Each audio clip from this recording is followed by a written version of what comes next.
Hi guys, my name is Habak and welcome back to my channel.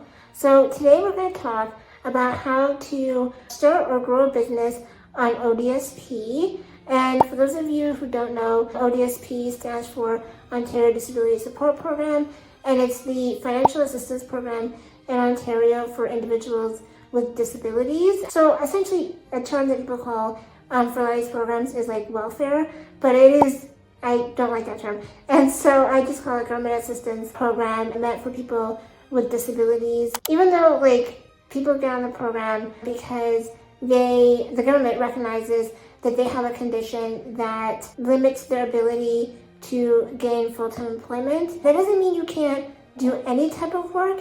And in fact, you can actually do a side hustle or start a business when you're on ODSP. And they do have programs and other supports that can help you start your business or start some type of employment while you're still on ODSP and still receiving financial assistance. I also want to state for the record that all the information in this video has been attained through the Government of Ontario's website, which I will link in the description. Now, when you're on ODSP, there is a certain amount that you are allowed to make each month, which is like exempted income. And that means income that doesn't penalize you or result in the reduction of any type of assistance. But for those who reach those amounts, then your amount of assistance you get is reduced, but not fully. It's by like a certain percentage above the exempted amount. And so there is a little bit of leeway of how much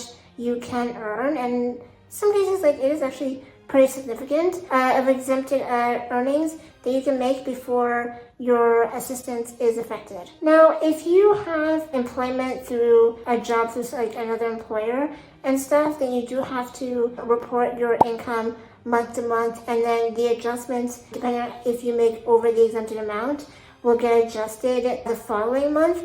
But if you are self-employed, which means you own a business or you work for yourself, then the amount that you make is recorded each month, but then the cumulative earnings of the business is what affects the type of assistance you'll get the following year. So for instance, any money that you make through your business in 2025 gets counted cumulatively, and it affects how much assistance that you will get in 2026, rather than affecting the type of assistance you get month to month, which I've known through clients in the past can be a tricky situation if your assistance gets affected month to month, because sometimes if the calculation is not done properly, then you will be put in a deeper financial hole than before you had your job. And again, ODSP looks at the cumulative income the business makes, not necessarily sales, because there are deductions that you can make when it comes to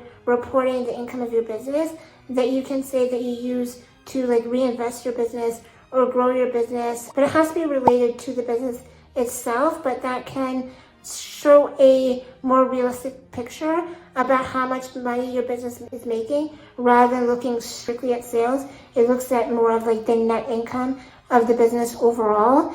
And so looking at those deductions, looking at the type of assets you're allowed to have, because depending on what type of business you have, you can have certain levels of assets for the business, not just for you, but for your partner. If you have two separate businesses that are living in the same household, there are certain assets you're allowed to have. So knowing all the information about these deductions and about these assets that you can have, that can really help move your business forward. There are also financial assistance for starting up a business that ODSP provides in the form of a grant. That is obviously it's not a lot of money, but honestly, as somebody who has been trying to start and grow a business since 2023, there's not that many grants out there for small businesses or for startup businesses at all. So I do applaud ODSP for having the grant in order to help people start or launch a business or start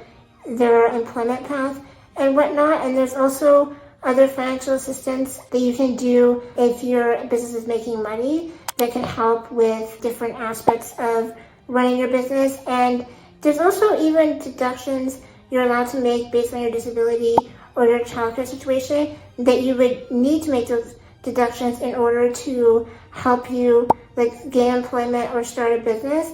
And so there's so many different tools because again, ODSP wants people to succeed and wants people to find their path and an occupation that means something to them, that they can thrive and contribute to society. Now, what happens if your business becomes too big? Well, first of all, congratulations.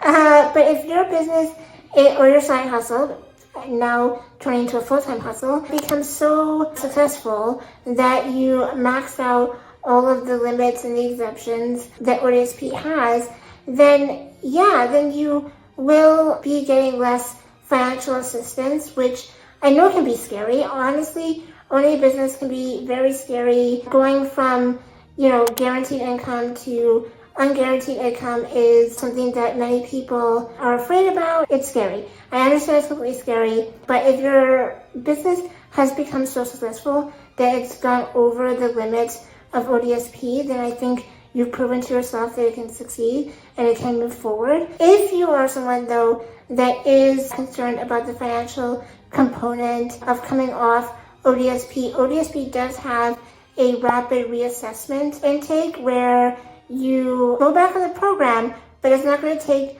the months-long process that it was before, because generally that means they do have information of your condition and its limitation, but now it's just like your business is not doing as well, and therefore you need the financial assistant component along with all the other assistant component that comes with ODSP. And so that can be a cushion for people who are afraid that in case their business fails and they lose out on the financial assistant component of their business, then you can always come back onto ODSP. And that's it for today's video. I'm going to leave a link in the video to the one about moving from Ontario Works to ODSP, in case for those individuals who are not on ODSP yet but want to know how to get on the program.